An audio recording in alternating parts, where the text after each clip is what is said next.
Coucou tout le monde, on se retrouve pour une toute nouvelle vidéo. Aujourd'hui j'avais envie de vous parler d'un livre que j'ai terminé le mois dernier et qui aborde un sujet un peu compliqué.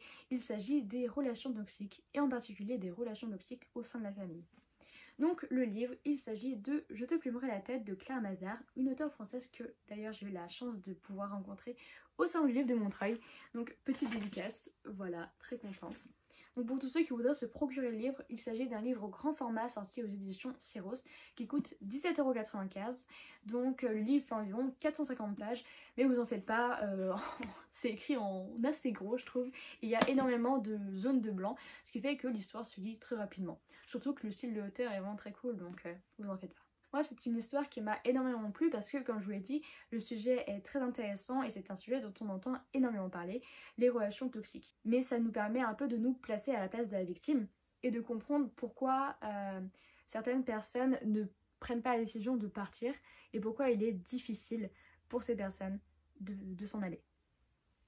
Bref, on ne perd pas plus de temps, je passe au résumé. Dans cette histoire, nous allons suivre Lilou, une jeune lycéenne qui vit avec son père, car sa mère atteinte d'un cancer vit donc à l'hôpital.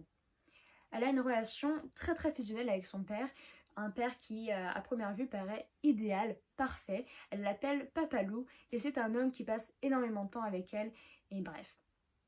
C'est l'amour fou quoi. Donc en fait dans ce livre nous allons voir l'évolution de la pensée du personnage qui passe d'une vision très idéalisée de son père à la réalité qui fait parfois très mal. Donc en fait ce livre est réparti, on va dire, en 3 parties. La première où on voit que Lilou idéalise totalement son père. La seconde où elle commence à avoir une prise de conscience sur ce qui se passe, qu'elle comprend que certains événements ne sont pas totalement bons, ne sont pas totalement bien, et que son père, bon parfois il va mentir hein, sur certaines choses.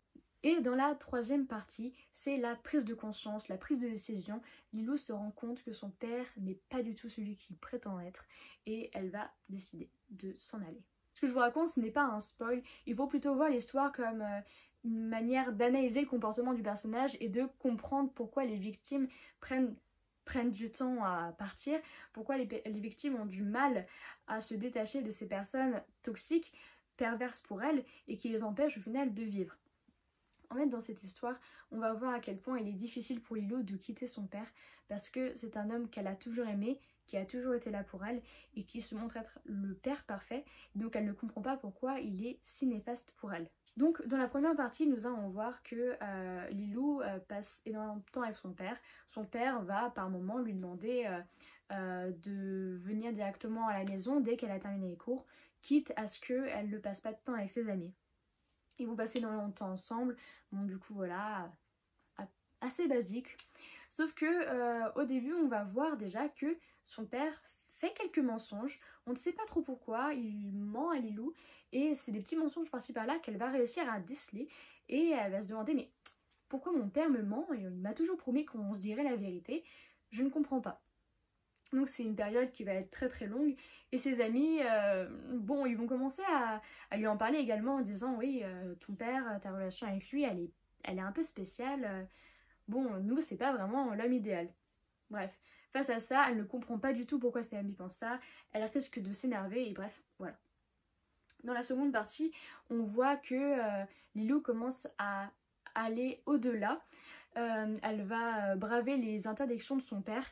Et elle va, par exemple, aller voir sa mère alors que son père lui avait totalement interdit. Donc déjà une preuve de la perversité de cet homme. Donc, voilà. Et dans la 3e partie, bon, elle voit que c'est un individu extrêmement vil qui ne mérite absolument pas son amour. Donc en fait dans cette histoire on voit à quel point Lilou a eu énormément de mal de se détacher de son père parce que son père a une identité qui fait que il veut être aimé de tous et donc va montrer l'image d'un homme parfait à première vue, l'homme qui a tout réussi puisqu'il a une entreprise qu'il a créée lui-même, une entreprise de publicité qui marche très bien d'ailleurs. C'est un homme très beau qui ramène pas mal d'argent, qui a une très grande maison. C'est un homme également attentionné puisqu'il a une femme qui est atteinte d'un cancer et qu'il va voir tous les jours à l'hôpital pour lui tenir compagnie. Bref, un homme à l'allure parfaite. Mais en réalité, c'est un homme monstrueux. Et oui, monstrueux. Parce qu'on va découvrir qu'il ment énormément, qu'il usurpe un peu l'identité des gens pour s'élever. Il n'hésite pas à critiquer les autres pour également s'élever. Et il va inventer énormément de mensonges, bien évidemment. Bref, c'est une histoire que j'ai énormément aimée parce que ça nous montre vraiment les deux faces de la pièce du personnage. Parce que d'un côté, on voit qu'il est vraiment parfait, de l'autre, c'est un individu horrible qui n'hésite pas à cracher sur les autres pour, on va dire, se pimper un peu. Ouais, voilà, un livre que je trouve extrêmement touchant, qui nous permet vraiment de nous placer à la place de Lilou, de comprendre sa situation et de comprendre pourquoi elle a du mal à avoir cette prise de conscience. Donc en fait, dans cette histoire, grâce au style de l'auteur, on se place facilement à la place de Lilou. C'est très simple et on a énormément de peine pour elle parce que de notre place, on a cette vision d'horreur qu'elle subit. Et on ne peut pas concrètement lui dire vu que c'est un personnage, mais on a ce point de vue qu'elle n'a pas et qu'on aimerait pourtant lui partager. En tout cas, c'est un livre que j'ai adoré et que je vous recommande, mais juste totalement. Un livre qui se lit rapidement et que je pense qui est nécessaire à énormément de gens parce que peut-être que ce livre pourrait ouvrir la conscience de certaines personnes, leur faire voir que des gens de leur entourage, pas uniquement leur famille, ne sont pas forcément bonnes pour elles, que certaines personnes qui disent vouloir leur bonheur, au contraire, leur provoquent énormément de mal et que bon, il est peut-être nécessaire qu'elles prennent la décision de partir. En tout cas, la décision vous revient. Ce n'est pas du tout une obligation, mais si vous avez besoin de vous renseigner davantage sur le sujet, sachez que le livre est toujours disponible et que vous pouvez avoir un autre point de vue. N'hésitez pas à en parler autour de vous parce que c'est un sujet qui est très important. Si vous vous sentez mal, c'est qu'il y a une raison. Vous n'êtes pas en train de rêver, d'imaginer tout ça. Si vous sentez qu'il y a quelque chose, ne minimisez pas ce que vous ressentez. Bah voilà, en tout cas j'espère que la vidéo vous aura plu.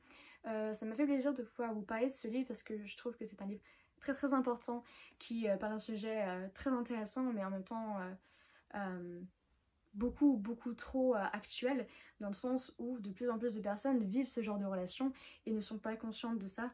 Et donc peut-être qu'à travers ce livre vous aurez cette prise de conscience qui vous permettra d'avoir la force de partir. Bref, j'espère que la vidéo vous aura plu en tout cas. On se retrouve très prochainement pour une autre vidéo. Bref, à plus.